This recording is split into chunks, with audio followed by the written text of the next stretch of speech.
Hey, how you doing? Austin here. In this video, I want to talk to you about Shiba Inu and don't panic. Okay, I want to address the proverbial elephant in the room. That's a metaphor I've heard from my way back in the day. What's a really good metaphor that's kind of talking about something obvious? Drop that in the comments below.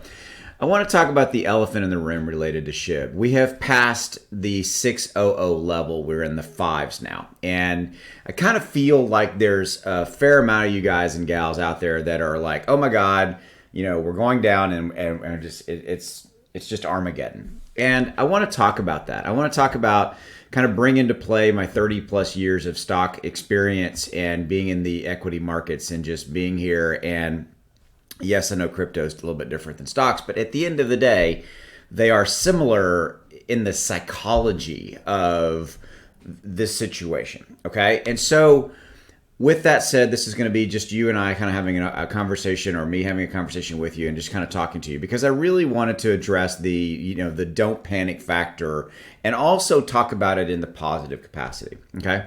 So as always, this video is for entertainment purposes only. And so let's talk about this. So right here, right now, we did pass a key support level, and that support level was 600, and how many zeros you want to add on to that. And we're in the fives right now. And I've been talking about this for the last week. I've been talking about the fact that we could go down, that could be a possibility, and that it entirely probably would happen. I've also talked about SHIB in the context of Bitcoin, Ethereum, overall market. I don't really believe this is a market crash. This is a market correction. This is the kind of the ending of this last 4+ weeks of, not overly good times related to the crypto market. I mean, meaning we've had more red than we've had green. And it's been a market that has really not done anything. And in fact, it's continued to kind of stair step down. We had Bitcoin in around the 34,000 and we've passed 30,000, down. I think that Bitcoin can absolutely go down and hit 28s and 24s. Maybe not 24s, but 25s, 26. I don't want that to happen. I'm not saying that that is going to happen. I'm saying that that is entirely possible. You have Ethereum in 1700 range, okay? I mean, these are buying levels for me, okay? To incrementally be buying, to adding to my position and dollar cost averaging down and things like that.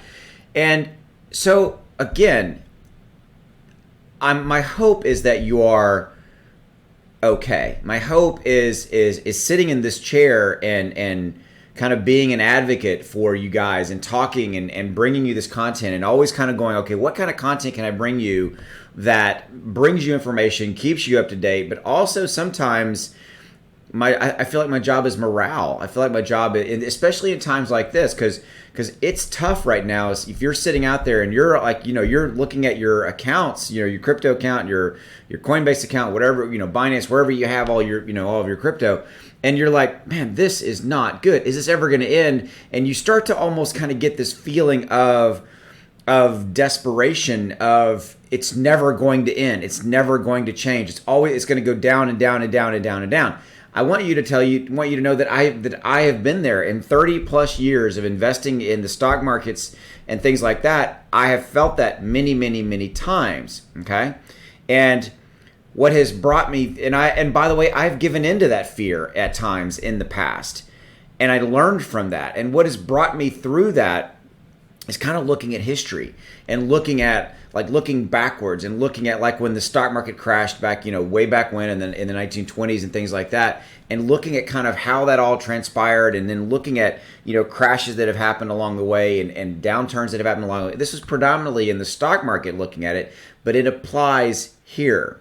Okay, is that the hardest thing to do is to not panic, is to not freak out. That's the hardest thing to do, number one.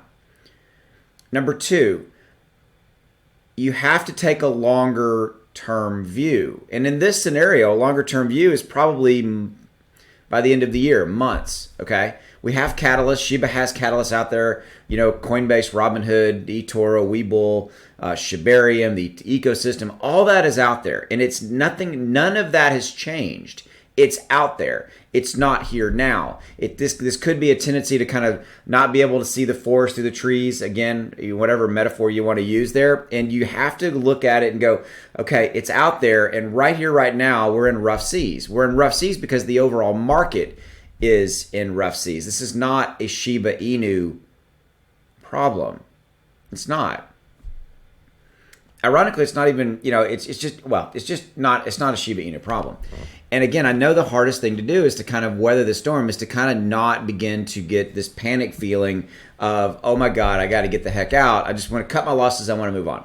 Now, if you do that, you take losses at this point in time. This is not when the whales sail. This is sell out. This is not when the people that make really, really good money in the stock market, in the crypto market, they don't sell when the market is down. They buy at this point in time.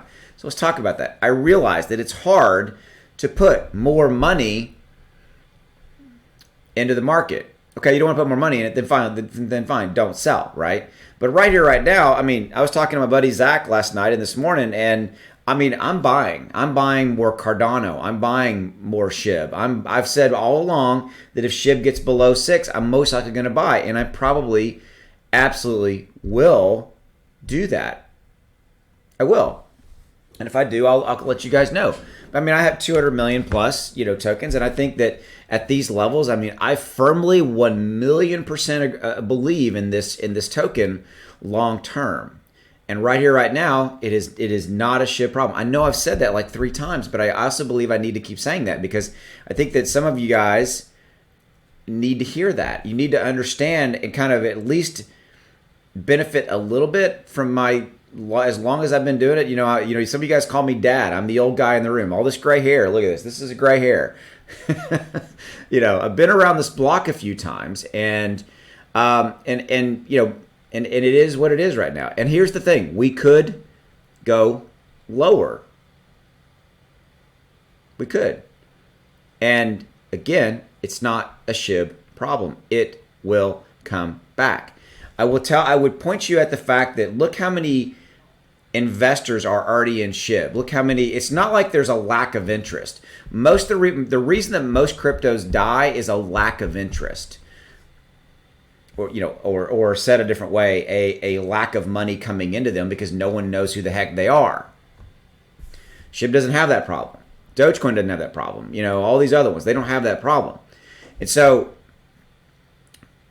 and oh, by the way, there's millions of people waiting to put their money into Doge on eToro, Webull, Coinbase, etc. There's millions of people. There's 120 million people sitting in those exchanges waiting. Somebody commented on my video from last night that he has a friend who only uses eToro to trade, and he is killing himself because he can't buy SHIB yet because it's not available on eToro because he wants to have all of his stuff in one exchange. There are millions of people that are like that. Okay, so again, my overriding message here is don't panic. If it's the right thing for you, when we are at these lows in the overall crypto market and any specific crypto you're thinking about, when we're at these kind of lows, this is the time to be buying, not investment advice. But I'm just telling you, this is common sense.